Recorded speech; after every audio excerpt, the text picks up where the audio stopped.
નમસ્તે મિત્રો, સ્પાઇન પાઠશાલાના આપણા બીજા એપિસોડમાં આપનું હાર્દિક સ્વાગત છે. આજે આપણે ડિસ્કસ કરશું એક યુનિક ટોપિક. એમાં કેવું છે, ઘણા બધા વખત પેશન્ટ આપણી પાસે આવતા હોય ઘૂંટણનો દુખાવો લઈને. ખાસ કરીને ઘૂંટણનો દુખાવો મોટાભાગે કઈ જગ્યાએ દુખતું હોય તો અંદરની બાજુ આ જગ્યા પર ઘૂંટણનો ઘસારો આપણે નોર્મલી કહી શકતા હોય કે આ જગ્યા પર દુખે છે બંને પેશન્ટોને. અને ઘણી વખત એક બાજુ દુખતું હોય, બે બાજુ જે રીતે ઘસારો એ પ્રમાણે દુખતું હોય.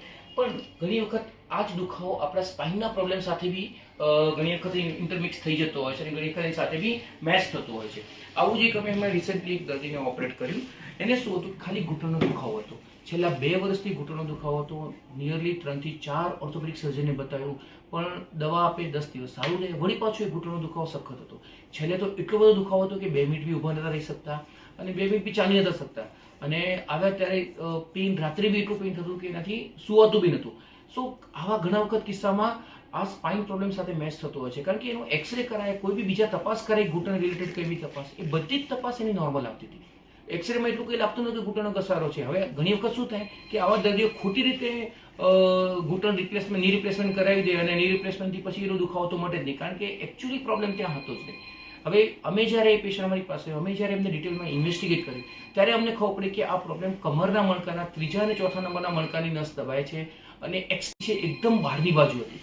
આ પેશન્ટને બી 3 વખત એમઆરઆઈ થયેલા હતા, પણ મોટાભાગના સર્જન પિકઅપ નહીં કરી શકે, કારણ કે ગાદી ઘણી વખત બહુ જ બહારની બાજુ હોય ત્યારે નોર્મલ જે સર્જન એટલો બધો એક્સપિરિયન્સ ના હોય સ્પાઇનના patient day in day out જોવાનો, એ લોકો ઘણી વખત એને પિકઅપ બી ના કરી શકતા હોય. સો આ પેશન્ટને બહારની બાજુ ગાદી ખસેલી હતી અને 4થા નંબરના મણકાની નસને દબાવતી હતી.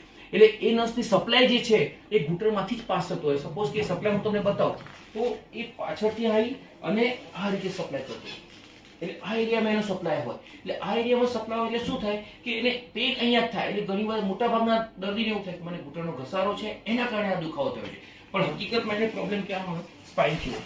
તો અમે એ દર્દીનું 3જા અને 4થા નંબરના મણકાની ગાદીનું ઓપરેશન દૂરબીનથી અંડર લોકલ એનેસ્થેસિયા એટલે એપિડ્યુરલ એનાલ્જેસિયામાં ઓપરેટ કર્યું. પેશન્ટને ઓન ધ ટેબલ ઓપરેશન થિયેટરમાં જ એકદમ સરસ થઈ ગયું અને ઓપરેશનના અડધા કલાક પછી પેશન્ટ ચાલતું ફરતું થઈ ગયું. જે પેશન્ટ હલી બી નથી શકતું, બેસી બી નથી શકતું, અને બધો ઘૂંટણનો દુખાવો બી ટોટલ મટી ગયો. સો એના પરથી એક ટેક અવે છે કે ઘણી વખત ની રિપ્લેસમેન્ટ, ઘૂંટણનો ઘસારો એ ઘણી વખત સ્પાઇન પ્રોબ્લેમ સાથે મેચ થતો હોય છે, ઘૂંટણનો દુખાવો ખાસ કરીને. સો આ વસ્તુ આપણે ઇગ્નોર કરવી જોઈએ નહીં. ઘૂંટણનો એક્સરે રિલેટિવલી નોર્મલ આવે, માઇલ્ડ ઘસારો આવે, શરૂઆતનો ઘસારો આવે, અને જો પેઇન આઉટ ઓફ પ્રોપોર્શન ઘસારો દેખાતો હોય, એના કરતાં બી વધારે પેઇન હોય તો આપણે ઓલવેઝ સ્પાઇનનો પ્રોબ્લેમ હોય એ વિચારવું જોઈએ, આપણા દિમાગમાં ડિફરન્શિયલ ડાયગ્નોસિસમાં રાખવું જ જોઈએ. Thank you.